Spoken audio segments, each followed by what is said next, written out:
Pues vamos a continuar con el programa de actividades y enseguida la maestra Sol Cortés nos va a presentar el trabajo, el proceso de investigación desde la psicología en el problema de la desnutrición infantil.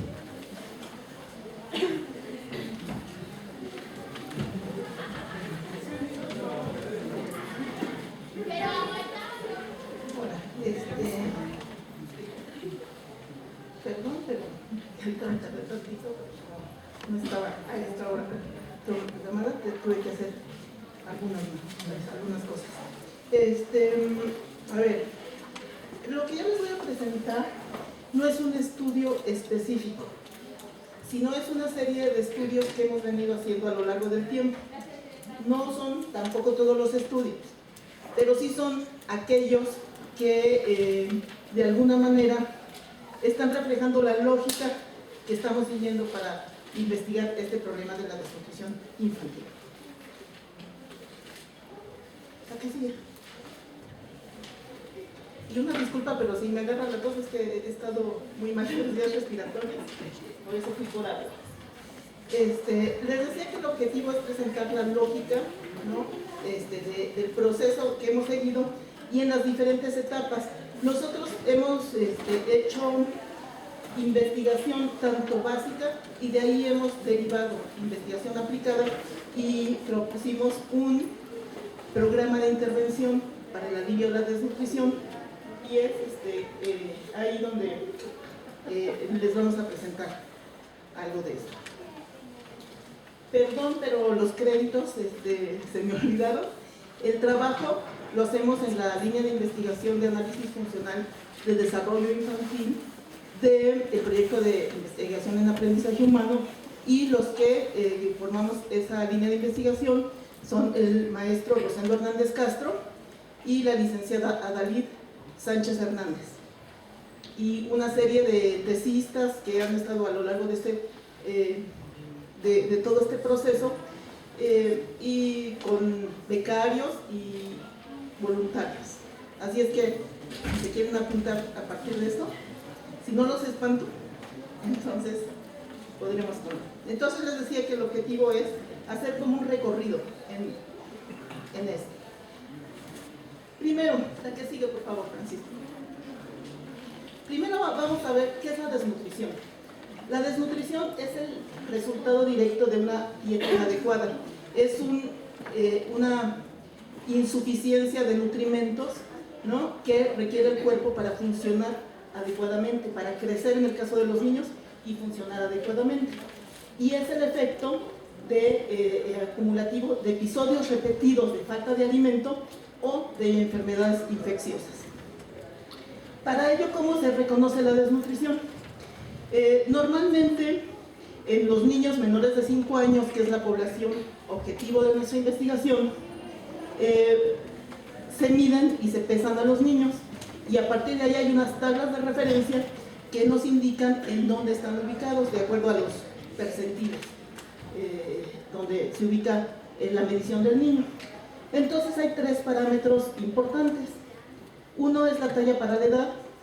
Una talla baja indica una desnutrición crónica. El peso para la talla es un episodio agudo de desnutrición, o sea que el niño por alguna razón dejó de comer, va creciendo bien, pero se queda flaquito en un momento determinado. Y el peso para la edad es un indicador mixto entre la pérdida reciente y la pérdida prolongada. La que sigue, por favor. El planteamiento general es el siguiente. La psicología de la salud, ustedes saben que es relativamente reciente el área de la psicología de la salud y ha tenido bastantes avances en identificar factores de riesgo, ¿no?, que afectan el estado biológico del individuo y a partir de eso desarrollar formas de prevención, de alivio y rehabilitación de las enfermedades. Cuando hablamos de psicología de la salud, hay psicología de la salud, el área de psicología clínica y de la salud. incluye también adicciones y todo, pero cuando hablamos nada más de psicología de la salud, nos estamos refiriendo a enfermedades de tipo biológico que están siendo, de alguna manera, que el comportamiento contribuye a que se presenten. Pero en niños, la cantidad de estudios en psicología de la salud es poca. Últimamente se están realizando congresos, o sea, recientemente, digamos, 5 o 6 años para acá, donde ya se pone énfasis en la salud del niño y del adolescente desde la psicología. La atención también a los problemas de la desnutrición ha disminuido. Y ha disminuido porque, como tenemos un grave problema mundial de sobrepeso y obesidad, todo ha girado, toda la atención ha girado a ver cómo se resuelve ese problema. Y de alguna manera la desnutrición, que afortunadamente en nuestro país ha disminuido, según dicen las cifras oficiales, está descuidada esa, ¿no? En México hay mucho descuido, están los programas estos oportunidades y los que siguen, ya no me acuerdo cuántos hay que sigue uno tras otro, pero el problema realmente no resuelve, ¿no? Porque emplean el paradigma de la suplementación alimentaria. Esto es, van a las comunidades pobres, les dan suplementos y se los dejan para que las mamás se los proporcionan a los niños. Pero ¿qué pasa con esos suplementos? A veces las madres se los dan a otros, o sea, no al destinatario original del programa, sino por ejemplo al marido, que es el que sale a trabajar. Por ahí había un artículo de los años 90 que habían visto, un estudio del Instituto Nacional de Salud Pública, que habían visto que se lo daban a los pollos, ¿no? Para tener carne magra, ¿no? Pollos más grandes y venderlos mejor. Esto, bueno, ¿y por qué es importante? Si le pones, Francisco, el hipervínculo, por favor. Porque las cifras, aunque ha disminuido, sigue siendo un problema importante si ven los números. En bajo peso, para la edad, hay un 2.8%, que se oye poquito, pero si ven la cantidad de niños, son 302.279 niños con ese problema de desnutrición. Y ya no digamos la baja talla, ¿no?, que representa casi 1,5 millones de niños. Imagínense 1,5 millones de niños desnutridos. Y la emaciación sí está reportado como en la encuesta nacional de salud y nutrición 2012, como que ya no es un problema de salud pública. A mí me llama la atención mucho este descuido, porque ustedes saben, ¿no?, los problemas que hay en el país, los económicos, y que los indicadores de pobreza son cada vez más altos. Bueno, el último reportaron que había disminuido un poquito, pero incluso de pobreza extrema son indicadores muy altos. Eso quiere decir que, a pesar que están reportando en el 2012 que va bajando la desnutrición, ¿qué estará ocurriendo ahora?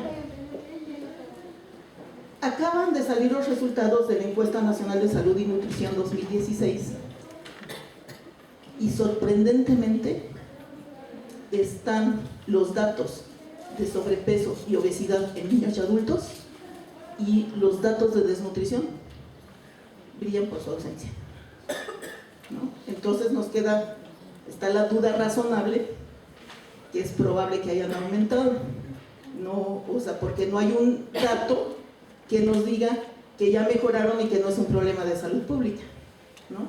Esta hubiera sido la oportunidad para demostrarlo, pero no está. Bueno, para no detenerme más, Francisco, si le regresas en el hipervínculo, por favor.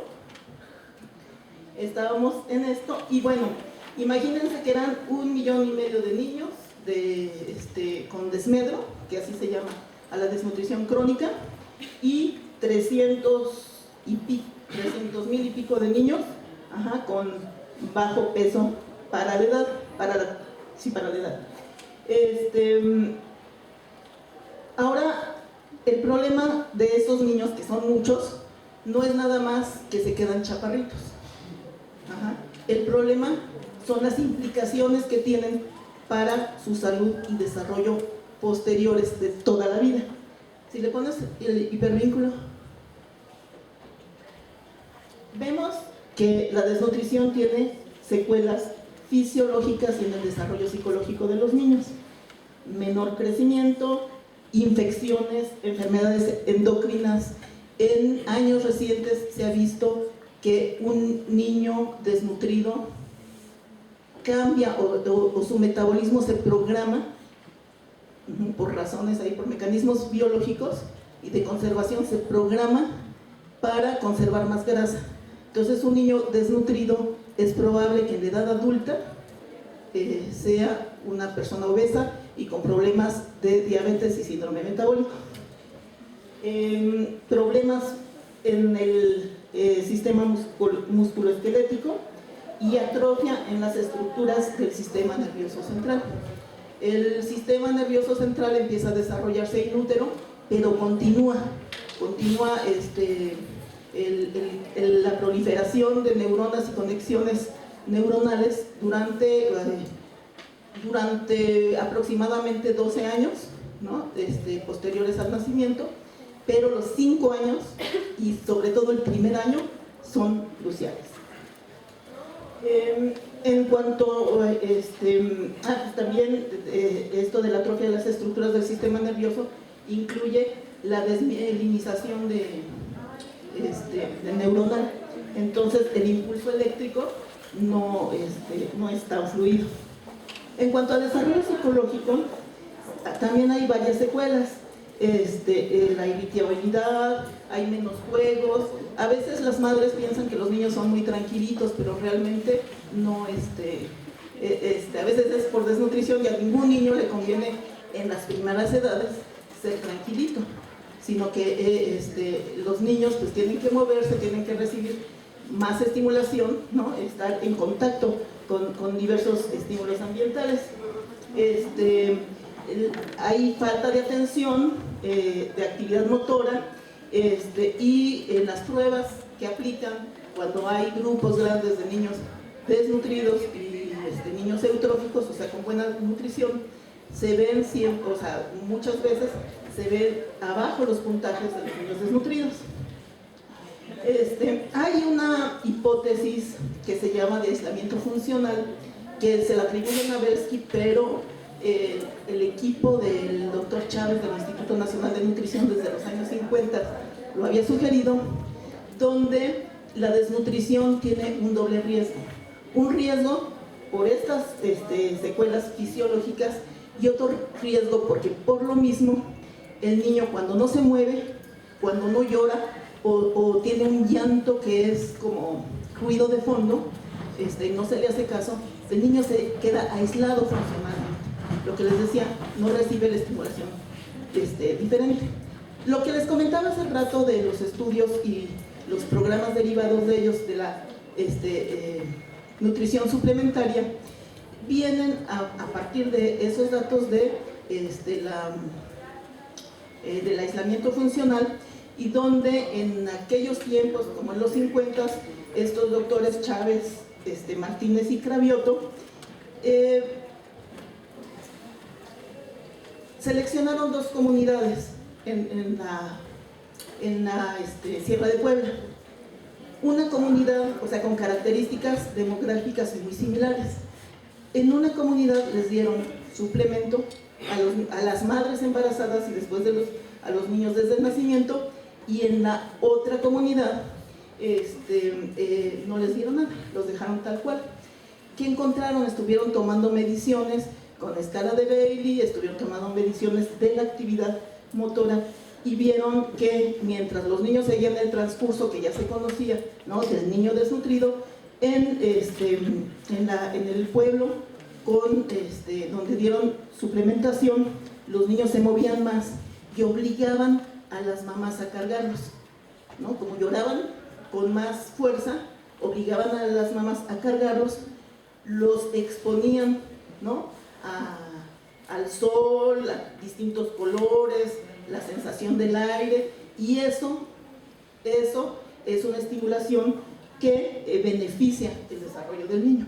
Entonces por eso sigue siendo tan socorrido el paradigma de la suplementación alimentaria.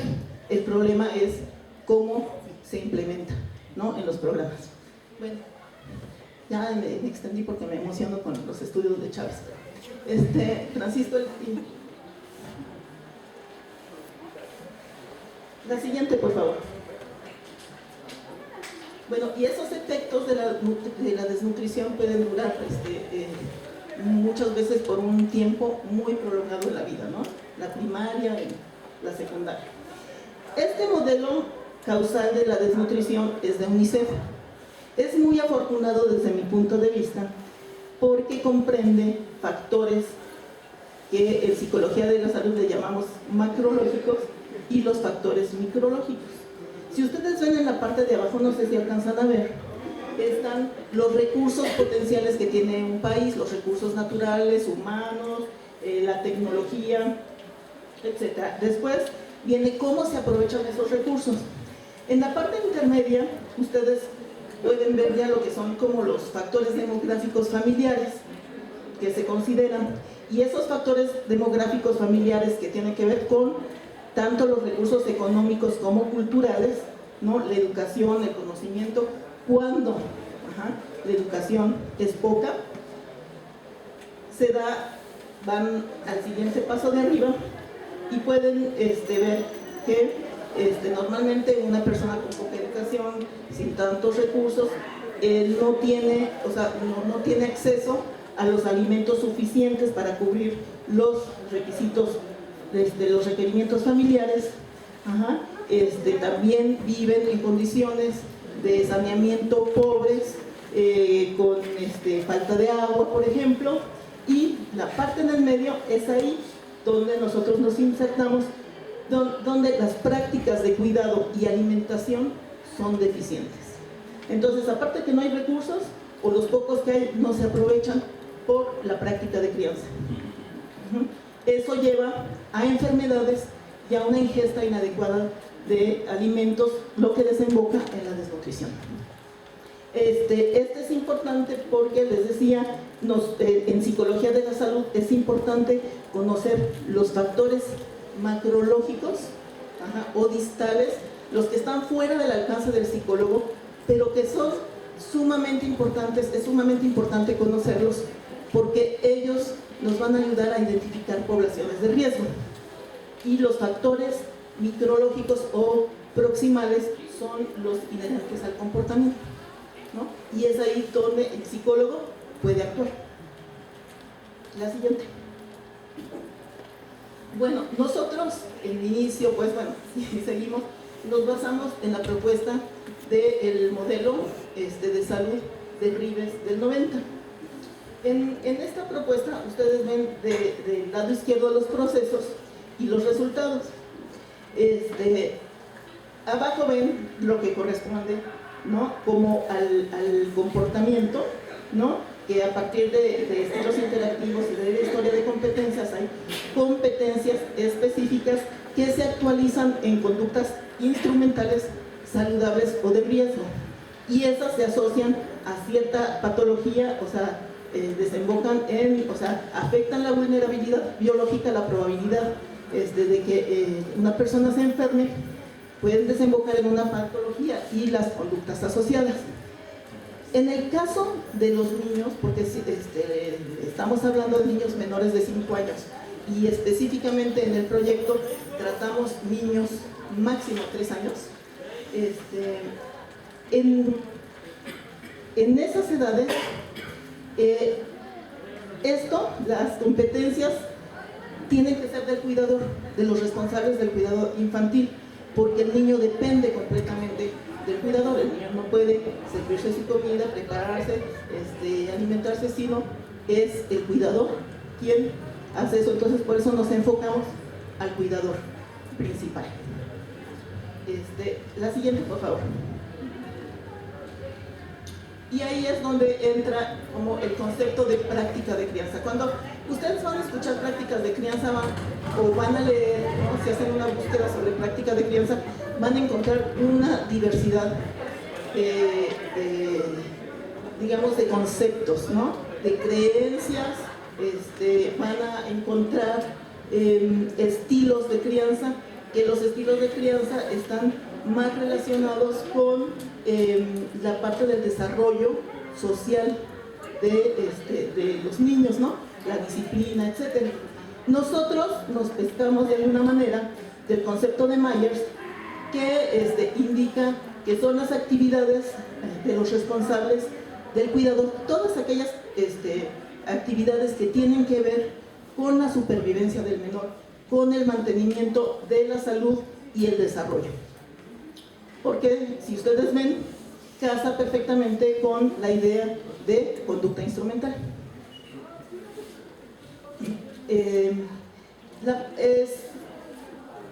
Hay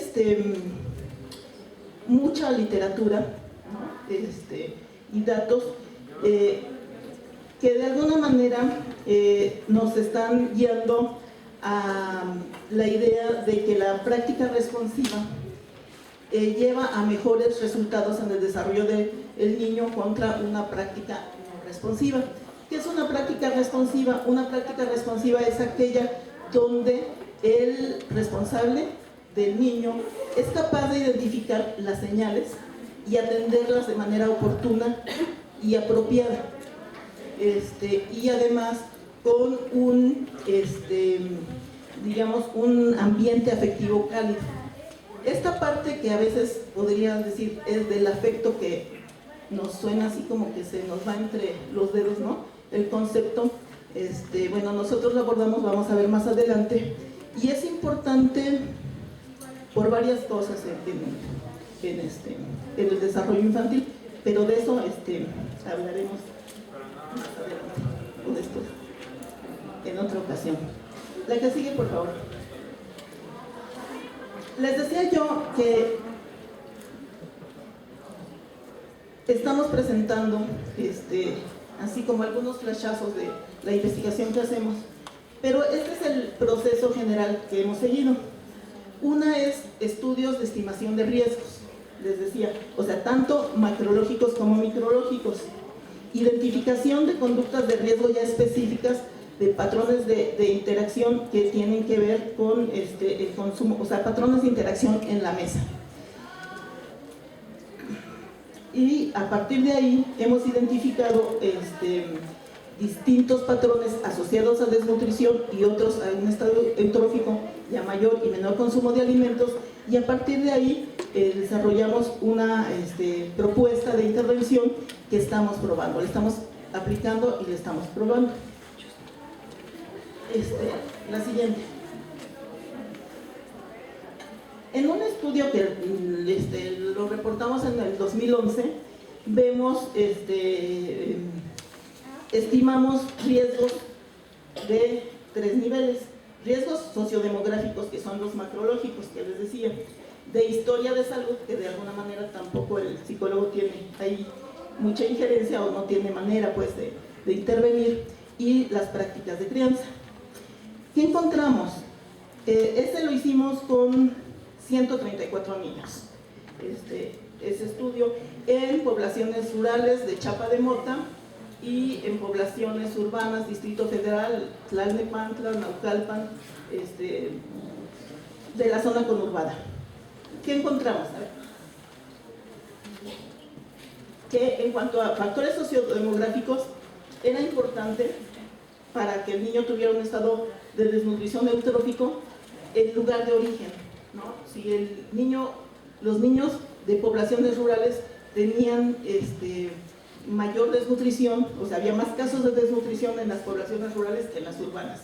Aunque también vimos una zona urbana marginada en Chiconautla, Ecatepec, y ahí los niños estaban peor, ¿no?, que los de Chapa de Mota. Permítanme, que les digo que tengo todos.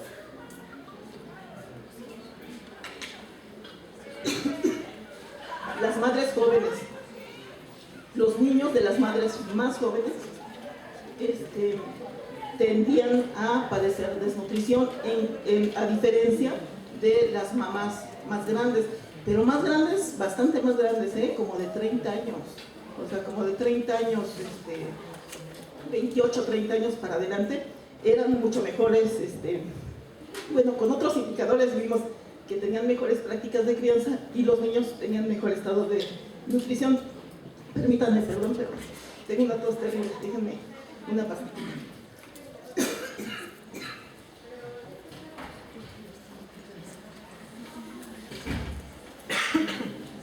El ser el cuarto hijo o después, o sea, el orden de nacimiento es importante. Los niños que eran el primer niño, segundo, tercero, no tenían tanto problema, pero evidentemente el cuarto pues ya no les alcanzó, no les alcanza el tiempo de cuidarlo, no les alcanza el dinero. O sea, cuando había un cuarto hijo, es un riesgo muy grande de desnutrición. Y el padre. La literatura nos indica que es la educación de la madre, o sea, mucho que es la educación de la madre la que está más asociada al desarrollo del niño y a su condición de salud. Pero nosotros encontramos, ¿no?, que era la educación del padre. A partir de ahí estuve haciendo una búsqueda de por qué podría ser, y sí me encontré algunos estudios que decían, bueno, por supuesto que un padre con mayores estudios es un mejor proveedor en muchas familias y que también de alguna manera pone normas en la casa que contribuyen a que las cosas funcionen mejor. En cuanto a historia de salud, el peso al nacer fue un factor de mucho peso explicativo. Y las enfermedades recurrentes, ¿no? Es lógico, tiene que ver además con la definición de desnutrición, ¿no? Y pero el bajo peso al nacer es un predictor importante de desnutrición posterior. Y en cuanto a las prácticas de crianza, vimos el número de comidas, el tipo de alimentos que le daba la madre que fuera adecuado a la edad y las interacciones en la mesa. Eso lo vamos a ver más adelantito. La siguiente, por favor. Bueno, no quiero abrumarlos con números, nada más es para que vean que sí hicimos la tarea como debe ser, ¿no? O sea, que sí hay análisis, no es así nada más que yo veo que estas mamás funcionan mejor, ¿no? Sino que todo lo vamos haciendo de manera sistemática, ¿no? Sí, bueno, el siguiente, por favor. ¿Cómo analizamos las interacciones en la mesa? La práctica de crianza. La práctica de crianza en la alimentación incluye muchas cosas, desde lo que va a comprar la mamá o quien se encargue del niño, lo que selecciona para la comida, la forma en que la prepara y sobre todo cómo dispone el ambiente para que el niño consuma el alimento. Para eso nosotros recurrimos a la metodología observacional, además porque en la línea de investigación siempre hemos usado esa metodología, aquí nos resulta sumamente útil. ¿Qué tiene de ventaja la metodología observacional? Y la verdad es una friega, realmente, perdón por la palabra, pero hacer un análisis con eso, porque nosotros lo que hacemos es hacer registro en video de las interacciones y después analizarlas segundo a segundo en distintas dimensiones que les voy a enseñar, ¿no? Con sistemas de categoría que diseñamos para el mismo fin. La siguiente, por favor, Francisco. Este es nuestro sistema de categorías. Ha tenido variaciones porque tenemos varios estudios, ¿no? Donde nosotros seleccionamos muestras de niños con problemas de desnutrición y niños eutróficos, y entonces vamos a sus casas, los filmamos, les damos las instrucciones de que hagan lo que cotidianamente hacen. Sabemos que hay ciertos sesgos, pero siempre se rescata, ¿no? El análisis observacional, la principal valía es, ahí valga la redundancia otra vez, es la validez ecológica que tiene, ¿no? A diferencia de instrumentos de papel y lápiz, después uno encuentra estudios bien bonitos así de, no, y que el niño, y que cuando agarra con la mano y está mejor nutrido y así va incorporando la madre alimentos, pero cuando uno ve la metodología, son cuestionarios y a veces son cuestionarios que se aplican por teléfono. Entonces, debe tener algo, ¿no?, de rescatable los estudios, pero nosotros le apostamos al análisis observacional por las mismas razones. Este es el sistema de categorías que empleamos. Son dimensiones que están ocurriendo de manera simultánea y que nosotros los segmentamos para el análisis. Uno es la cercanía y la orientación. ¿Dónde se ubica el cuidador con respecto al niño y el alimento? Si está cerca, el próximo es que está cerca de él pero no le hace caso, ¿no? O puede estar alejado y sigue haciéndole caso. ¿Y el niño qué hace? Está orientado al alimento, al cuidador o a otros aspectos del ambiente. Presentación, consumo. La primera columna, ven ahí donde dice el adulto, es las acciones del adulto que lleva a cabo para asegurar que el niño consuma el alimento. Y del lado del niño, si come por sí mismo, si acepta, si rechaza, etc. En esta de presentación, consumo, viene ligado lo que nosotros le llamamos un ajuste afectivo, es un ajuste secundario. La mamá le da en la boca tranquila o irritada, ¿no? O con impaciencia. Le cambia la comida enojada o con gusto, ¿no? De forma positiva. Igual el niño, ¿no? Hay muestras de agrado o de desagrado. Y las vocalizaciones, finalmente también, mientras la mamá le está dando de comer, hay mamás que hablan, hay otras mamás que no hablan. Ya me estoy pasando, me avisan. Hay mamás que hablan, otras que no lo hacen.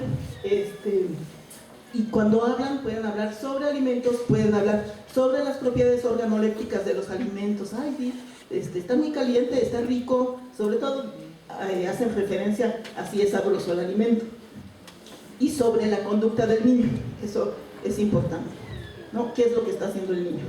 Y en cuanto al niño, si pide alimentos, si expresa gustos, esa si ven se empalma porque es muy parecido a la de consumo, y o si está vocalizando sobre otros aspectos del ambiente o no.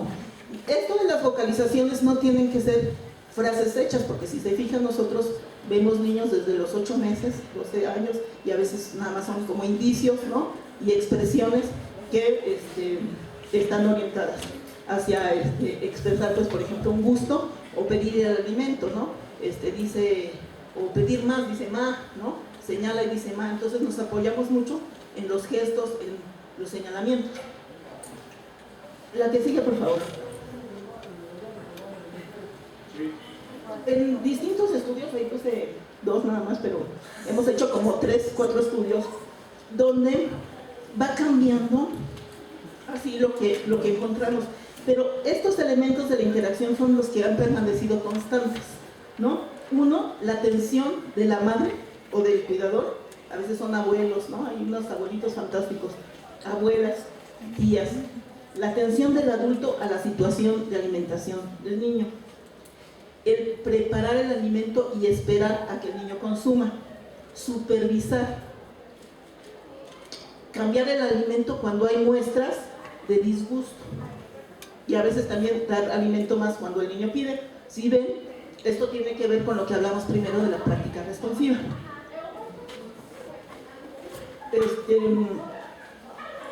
Dar en la boca, a cambio, cuando el niño ya es capaz de consumir por sí mismo, está asociado a menos consumo y a un estado de desnutrición. Retractarse, ¿no? Que indica una práctica no muy responsiva. O sea, que le dé el alimento y y el niño lo rechaza y la mamá se está retractando constantemente. Atender a otros aspectos del ambiente y, sobre todo, las muestras de impaciencia y falta de entusiasmo. Eso ha sido una constante, ¿no?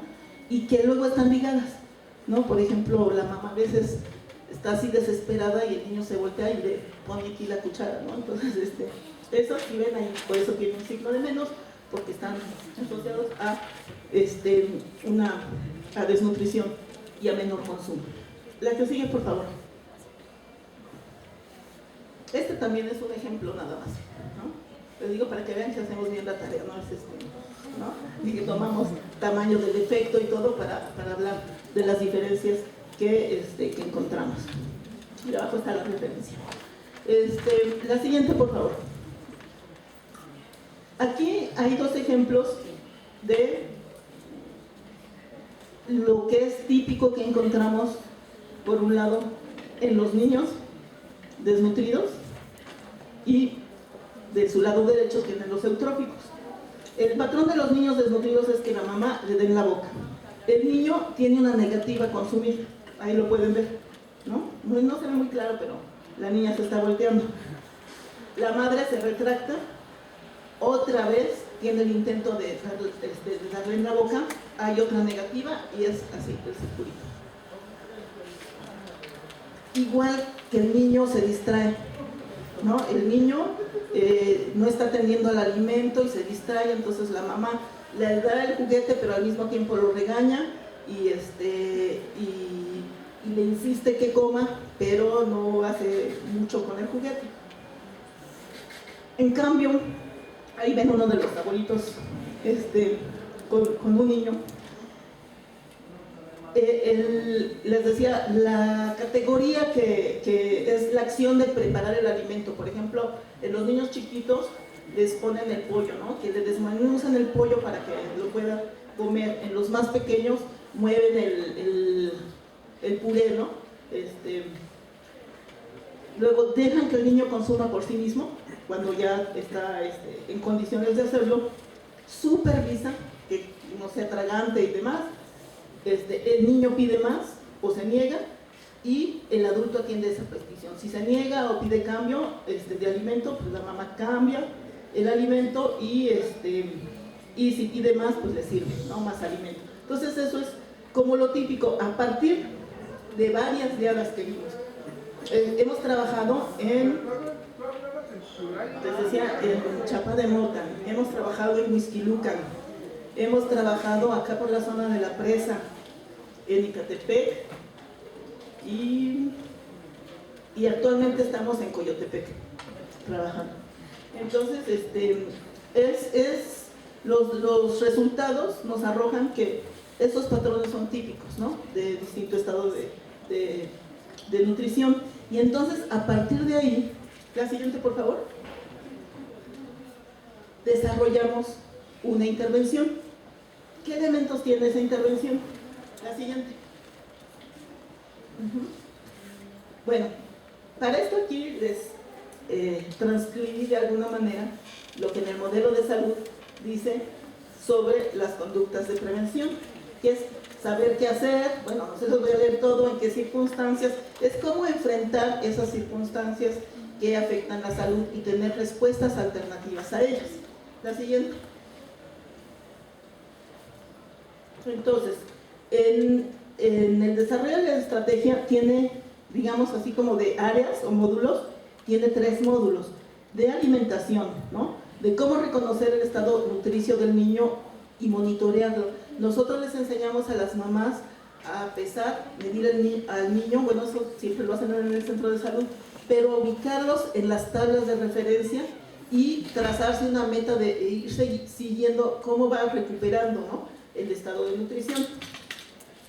Cómo reconocer los gustos y disgustos hacia alimentos específicos, ¿no? Eso lo hacemos con los videos, ¿no? Y enseñarle a la madre principios de alimentación correcta, o sea, lo que es adecuado para cierta edad.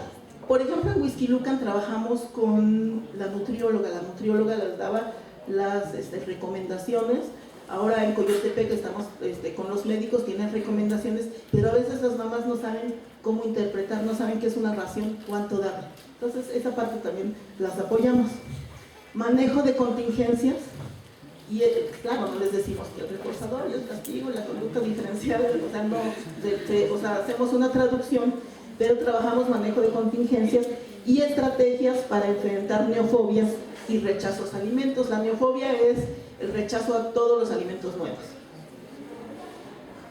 En cuanto a enfermedades, es cómo reconocer los estados de ánimo asociados a enfermedades, relaciones entre enfermedad infecciosa y desnutrición, cómo prevenir infecciones respiratorias y cuándo la madre debe llevar al niño, ¿no? O sea, ante qué signos tiene que llevarlo y no darle el remedio casero.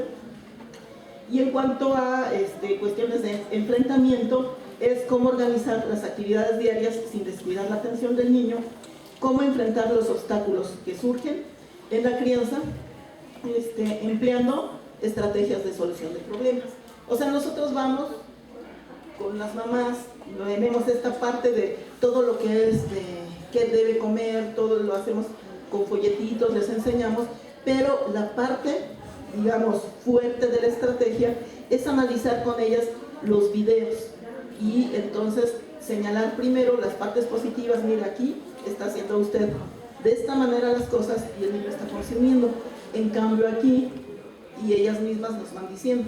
A veces hay la oportunidad que hay otro miembro de la familia, por ejemplo un hermanito, que con el niño come perfectamente y con la mamá no, y entonces les damos oportunidad de que contrasten y ellas mismas vean. Bueno, y ya después les dejamos prácticas y ya luego nos dicen, ¿no? Regresamos y si dicen, no, es que no he podido porque el horario no me permite, tengo que hacer las labores domésticas y demás, trabajamos solución de problemas con ellos, ¿no? Para la organización y que dispongan del tiempo y las formas adecuadas de atender al niño. La siguiente. Esos son algunos de los materiales que empleamos, ¿no? Por ejemplo, estos son de información, atrás no se ve, pero está una hojita que es de solución de problemas, de tareas que trabajamos con las mamás. La siguiente, por favor. Y bueno, tuvimos una estrategia que se presentó en la primera jornada. El maestro Rosendo Hernández presentó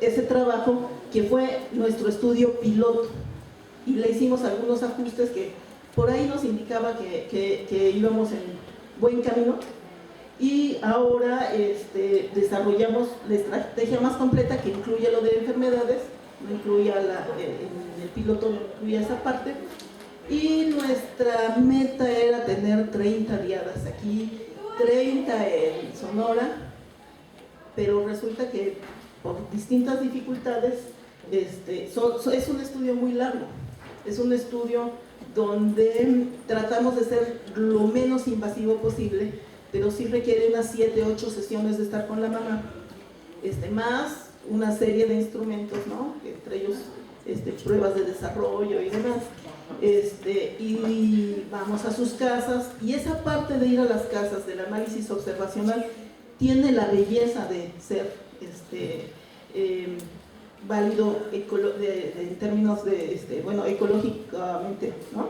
Válido con validez ecológica, tiene esa belleza, pero tiene la enorme dificultad que en esta situación que vivimos en el país de violencia y de todo, pues la señora puede estar muy dispuesta, pero el marido no le permite que entremos a las casas. Entonces ha sido tortuoso este camino, o sea, empezamos, yo creo que hemos trabajado, sí, con 30 o más diadas, pero se han quedado en el camino, y aquí estoy presentando los resultados con 15 niños, y además de eso terminamos y todavía hacemos un seguimiento de 6 meses y de 1 año. Ahí todavía vamos perdiendo más participantes.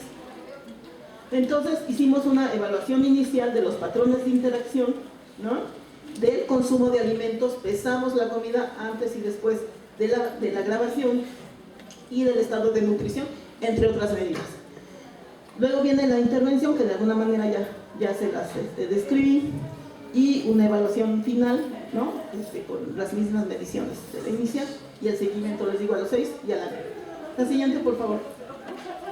¿Qué hemos encontrado?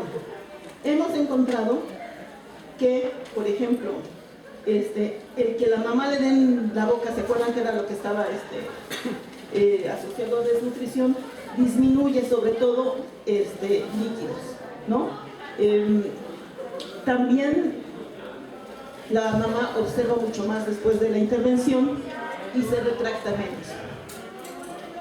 En cuanto al niño, ahí están los resultados más importantes. El niño come por sí mismo sólidos, decrementa el consumo de líquidos, pide más, y lo que sí está contra lo que pensamos es ¿Quién me lee la gráfica de ella? ¿Qué dice?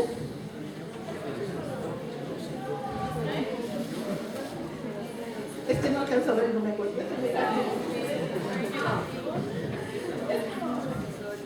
Ah, que se distrae. No sabía que era algo que no esperábamos. Sí, ya me estoy terminando. El niño se distrae más pero bajan las negativas a consumo. Esto es lo que encontramos en cuanto a los patrones de interacción. Luego, la siguiente, por favor, Francisco. En cuanto a consumo, vemos que los niños empiezan a consumir más sólidos, y esto fue este cambio significativo, y bueno, el consumo de líquidos decrementa, aunque no nos da una significancia adecuada, no la esperada. La siguiente, por favor. Estos son los resultados más bonitos.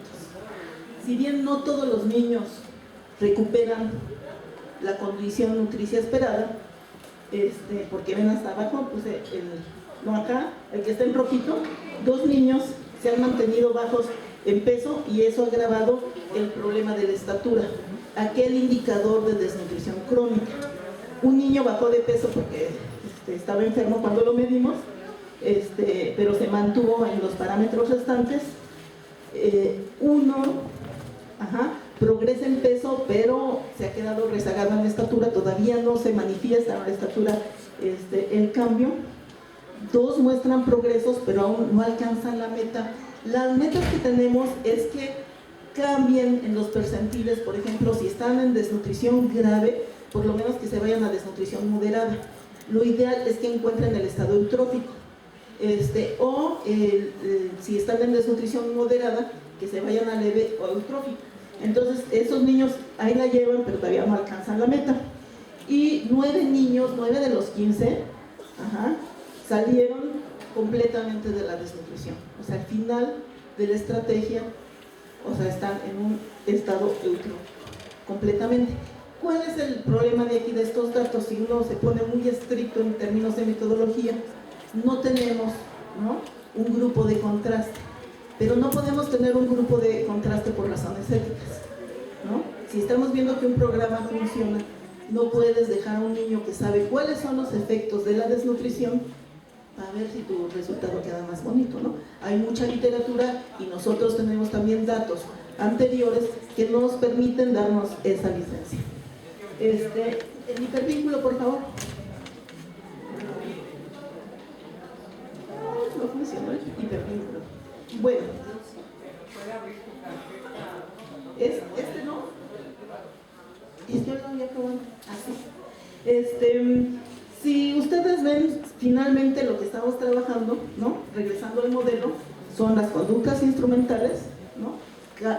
Tornando aquellas que son de riesgo hacia conductas protectoras, y que finalmente sí estamos viendo modificación en la patología biológica, ¿no? La siguiente, bueno, si te sales del hipervínculo, y la siguiente. Bueno, nosotros estamos como optimistas en el sentido que, si bien no son los resultados, tenemos todavía la muestra, tenemos que seguir trabajando en esto y viendo todos los factores que están contribuyendo, ¿no? ¿Se acuerdan del esquema de UNICEF en la desnutrición? El que nosotros incidamos en la práctica de crianza, específicamente, bueno, en los aspectos que les mostré, nos da así como la esperanza que si eso se uniera a los programas de suplementación alimentaria, podrían tener mucho mayores efectos. La siguiente. Bueno, ¿qué es lo que sigue? ¿Hacia dónde vamos? Lo que queremos es ampliar la muestra. Estamos trabajando con gente de Sonora y unas personas que vinieron de Guadalajara, están trabajando también el protocolo, y se supone que ampliando la muestra y que ya grupos académicos independientes de alguna manera encontraran resultados favorables, eso nos daría pie como para hacer eco, ¿no? En la política eso sería lo idóneo, y donde finalmente el conocimiento generado aquí si lograra concretarse en ser parte de una política pública, pues por lo menos esa es nuestra esperanza. Y eso es todo.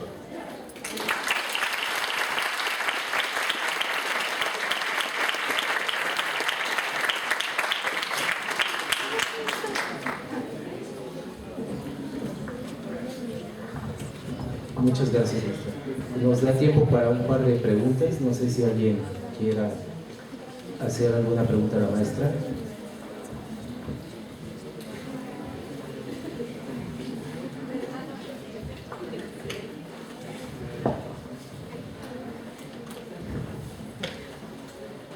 Doctora, muchas felicidades por su presentación. Yo me quedé enganchado con la parte en la que usted habla del ambiente afectivo cálido.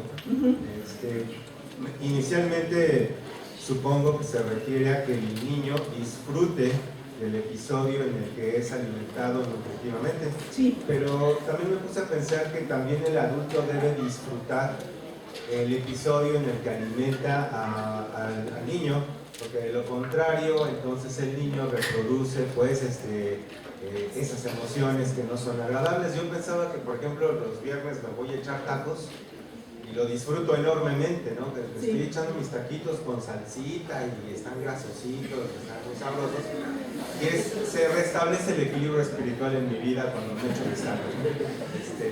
Pero si me dicen ensalada con verduras cocidas, son nutritivas sin duda, pero no he aprendido a disfrutar el consumir las verduras. Tal vez si yo aprendiera a disfrutar con tanta intensidad el consumir las verduras como lo hago con los tacos, podría hacer que otra persona también disfrutara del consumo de las verduras. ¿Cómo enseñarle a los papás a disfrutar el consumo de ellos como adultos de comida nutritiva para que puedan entonces generar un ambiente afectivo cálido en la alimentación de los niños?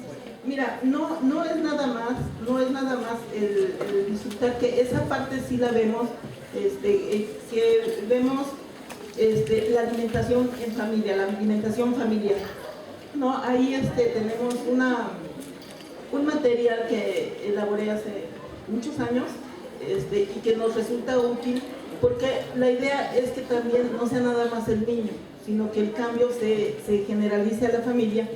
Y ahora, el cómo disfrutar, hay mamás que sí disfrutan, y hemos, de aquí que el niño está desnutrido, pero bueno, eso es uno o dos casos. Le platicaba el otro día el profesor Salvador Sapien, que encontramos como dos guiadas que modelaban al niño y le decían, mira qué rico está, y la mamá se acaba el alimento, ¿no? Sí, de veras, se lo acababa y el niño entonces sufría pues una pérdida de esos alimentos. Pero esa parte es donde todavía, o sea, bueno, les dije que les iba a presentar nada más como flachazos de los estudios. Desarrollamos un instrumento de prácticas de crianza donde vimos que, por ejemplo, un factor que no pensábamos que era estimulación para el juego, pero sobre todo otro de atención planeada, o sea que yo despierto al niño a esta hora, le doy de comer así como muy rígido, estaban asociados a menor, o sea, a indicadores de desarrollo más bajos. Ajá. Y entonces esa rigidez de alguna manera nos hizo pensar, por ejemplo, en estrés de la crianza. Y estamos, o sea, abordamos estrés de la crianza también, pero todavía no tenemos así como el dato que nos indique que va por ahí. La parte afectiva se modifica, lo hemos visto, cuando la mamá aprende a organizarse y tener tiempo para el niño. Y cuando aprende la mamá a ser más oportuna al darle de comer al niño, entonces ese estrés que hay en el momento de la alimentación baja, ¿no? Se relaja más y entonces se da. O sea, por ejemplo, estrés de la crianza, hay personas que piensan que tienes que hacer como una intervención clínica para manejar el estrés. Nosotros le apostamos que a partir del cambio de la conducta instrumental hay en el ajuste afectivo también hay cambios. ¿Alguna más? No me digan que se aburrieron. Sí. Bueno, es una duda que me surgió por curiosidad. ¿Encontraron si influía en la nutrición del niño quién le daba de comer? Por ejemplo, si era una niñera o alguna otra persona que no sea la madre o el padre. No tenemos contrastes, lo que sí es que en ambos casos de grupos de los niños eutróficos y los desnutridos, casi siempre es la mamá, pero a veces interviene el abuelo y nos han tocado abuelos pertinentes y otros que no hacen también, ¿no?, la labor del cuidado, pero no encontramos así como una diferencia, pero tampoco ha sido algo sistemático que busquemos. Bueno, ya me están corriendo de aquí, así es que si cualquier duda, ¿no?, o comentario, estamos en la WICSE, cubículo 4.